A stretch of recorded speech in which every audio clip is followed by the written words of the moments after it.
Dear future officer, स्वागत है आप सभी का आज के करंट अफेयर्स में। तो यहाँ पे दिया हुआ है, आप स्टेप बाय स्टेप किस तरीके से ओनली आईज की वेबसाइट से जाकर इन क्वेश्चंस की हिंदी और इंग्लिश दोनों के अंदर पीडीएफ डाउनलोड कर सकते हैं। ठीक है, पहला क्वेश्चन हमारा देखते हैं। पहला क्वेश्चन दिया हुआ है कि नेशनल बायोडाइवर्सिटी मिशन से रिलेटेड हमें स्टेटमेंट दिए, हमें बताना है कि इनमें से कौन से स्टेटमेंट सही है। दो हमें देखो स्टेटमेंट दिए।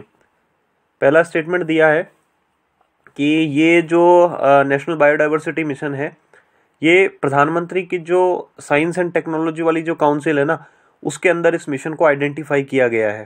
ठीक है, ताकि सस्टेनेबल डेवलपमेंट हो सके। दूसरा है कि इस नेशनल बायोडाइवर्सिटी मिशन का जो एम है वो है क्लाइमेट चेंज को कैसे कंट्रोल करें, डिजास्टर जो रिस्क है उसको कैसे रिड्यूस करें, बायो इकोनॉमी कैसे प्रमोट करें। तो हमें करेक्ट स्टेटमेंट बताना है।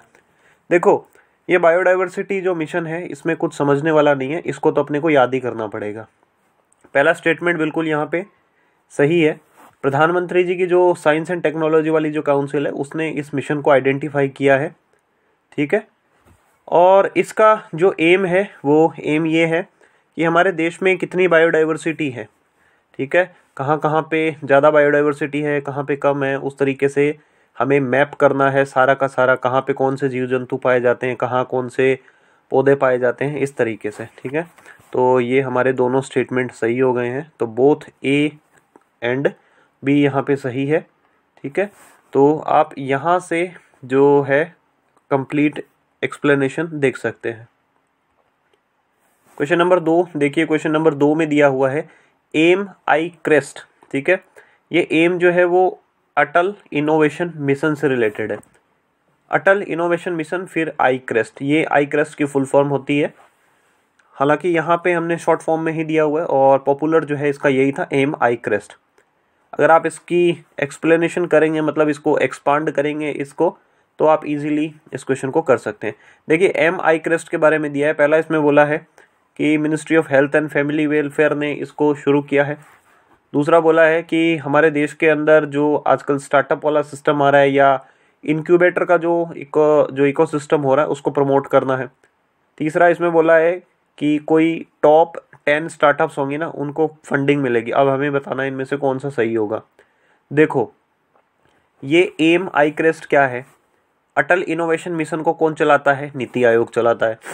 सिविल सर्विसेज के प्रिलिमिनरी एग्जामिनेशन 2019 के अंदर तो आ भी चुका है डायरेक्टली क्वेश्चन कि अटल इनोवेशन मिशन कौन चलाता है। तो अटल इनोवेशन मिशन कौन चलाता है? नीति आयोग चलाता है। ठीक है, इतना हम सबको पता है।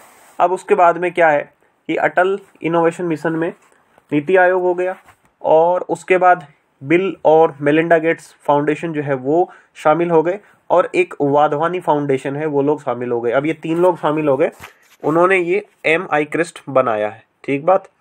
अब देखो, इसमें क्या है, फंडिंग वंडिंग नहीं दे रहे हैं ये, कहीं पे किसी को फंडिंग नहीं देंगे टॉप 10 स्टार्टअप को। तीसरा हमारा स्टेटमेंट जो है बिल्कुल गलत हो गया। अब तीसरा गलत हो गया तो 1 और 2 बचा और 2 बचा। पहला ये बिल्कुल क्लियर है, हमें एम यहाँ पे दिखा है, उसी से हमें क्लियर है कि हेल्थ तो हेल्थ वाले का जो मिनिस्ट्री है उसका नहीं चलेगा। पहला गलत हो गया। हालांकि ये बिल एंड मेलिंडा गेट्स जो फाउंडेशन है हेल्थ के क्षेत्र में बहुत ज़्यादा काम करते हैं। तो पहला स्टेटमेंट गलत हो गया, हमारा सिर्फ ऑप्शन नंबर सी बचा। इस एम क्रेस्ट का जो मेन यही है कि हमारे यहाँ पे देखो आजकल इंक्यूबेटर बहुत हो रहे हैं, बहुत लोग स्टार्टअप खोल रहे हैं, कुछ लोग टेक्नोलॉजी का बहुत ज़्यादा यूज़ कर रहे हैं टेक्निकल सेक्टर्स में।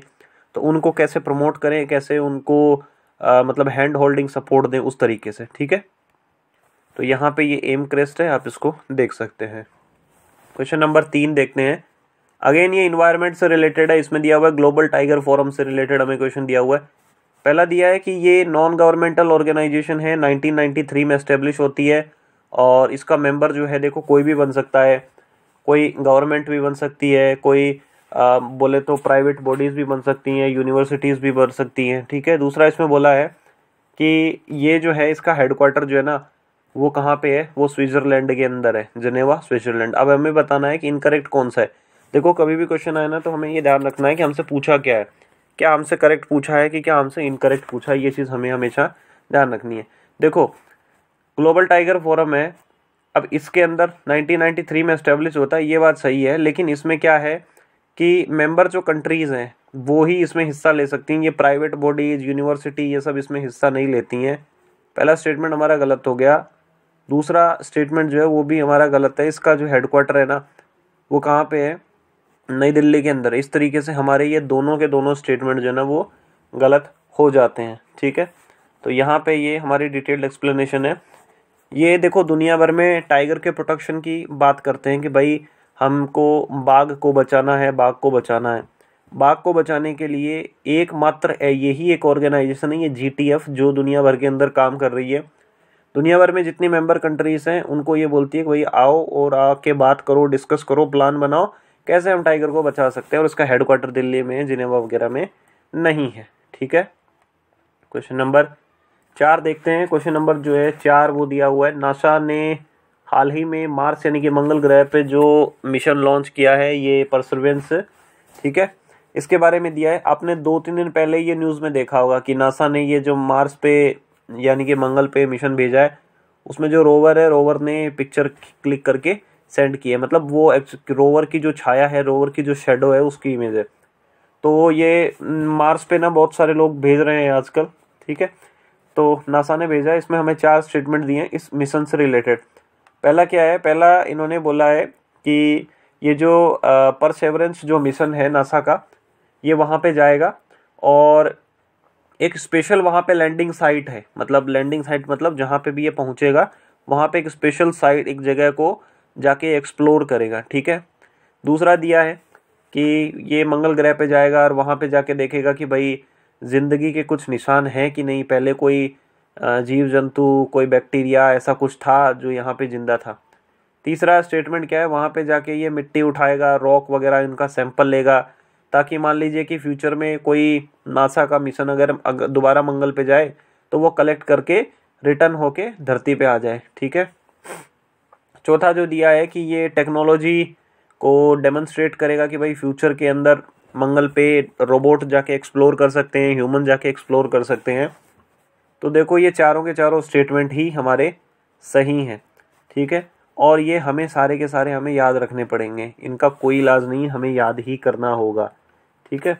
और इस तरीके के स्टेटमेंट इस तरीके के जो मिशन होते हैं, जो या तो नासा लॉन्च करता है या अपना जो इसरो है वो लॉन्च करता है, उसको हमें याद रखना होता है। देखिए 2020 वाला जो प्रीलिम्स हुआ है ना 4 अक्टूबर को, उसमें भी हमारे पास एक क्वेश्चन आया ई-लिसा के बारे में कि भाई ये ई-लिसा क्या चीज़ है, ठीक है।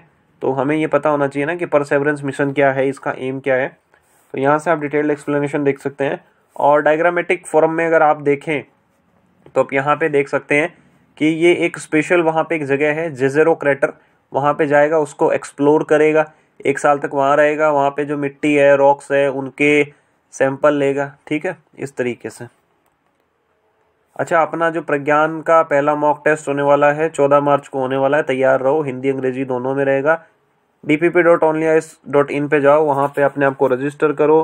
फीस इसकी कोई है नहीं, 0 रुपये इसकी फ़ीस है, कंप्लीट निःशुल्क है। ऑल इंडिया इसमें रैंक मिलेगी, आप PDF डाउनलोड कर सकते हैं टेस्ट के बाद में, ठीक है। क्वेश्चन नंबर 5 देखते हैं। मॉनेटरी पॉलिसी कमेटी से रिलेटेड दिया है, 2 हमें स्टेटमेंट दिए हैं। देखो ये मॉनेटरी पॉलिसी कमेटी ना हर रोज़ न्यूज़ में आती रहती है। जब से लॉकडाउन लगा है तब से शक्तिकांता दास जी को तो हम अखबार में रोज़ाना ही देखते हैं। पहला दिया है कि मॉनेटरी पॉलिसी कमेटी जो है ना वो एक स्टैचुरी बॉडी है। ये इसमें बोला है constituted by the reserve bank of India, मतलब ये स्टैचुरी बॉडी है और इसको रिजर्व बैंक ऑफ इंडिया ने बनाया है। दूसरी चीज़ है कि इस MPC मॉनेटरी पॉलिसी कमेटी का मेन जो एम है वो है प्राइस की स्टेबिलिटी। अब हमें बताना है कौन सा स्टेटमेंट करेक्ट है। देखो पहला स्टेटमेंट कैसे सही हो सकता है, कोई स्टैचुरी कमेटी है मतलब कोई कानूनी संस्था है या कोई वैधानिक संस्था है, उसको कैसे रिजर्व बैंक ऑफ इंडिया बना सकता है भाई, वहाँ तो पार्लियामेंट ही बनाएगी या फिर कोई स्टेट की लेजिस्लेचर है वो कानून बना सकती है। तो पहला स्टेटमेंट हमारा गलत हो गया। दूसरा स्टेटमेंट देखो कि ये मॉनेटरी पॉलिसी जो कमेटी है ना, इसका मेन एम यही है कि प्राइस में स्टेबिलिटी होनी चाहिए, ठीक है, ये आपको याद ही रखना है। तो हमारे यहाँ पे सेकंड स्टेटमेंट सही हो गया। और RBI जो एक्ट है 1934 उसके अकॉर्डिंग इसको बनाया है भारत सरकार ने, ठीक है, आप बोल सकते हैं पार्लियामेंट ने एक तरीके से। स्टेटमेंट 2 हमारा करेक्ट है, प्राइस स्टेबिलिटी इसमें है। और यहाँ पे आप डिटेल में देख सकते हैं कि मॉनेटरी पॉलिसी कमेटी का क्या काम है, प्राइस बैंड इन्फ्लेशन का जो बैंड है वो कितना है। हालांकि ये फ़ोटो थोड़ा पुराना है, जब उर्जित पटेल जी जब गवर्नर थे, बट बाकी जो डिटेल्स हैं वो सेम ही है, ठीक है। और हमारा जो MCQs के थ्रू जो रिवीजन सेशन है उसमें आज हमारा पॉलिटी का रिवीजन है, उसमें हम directive principle of state policy देखेंगे।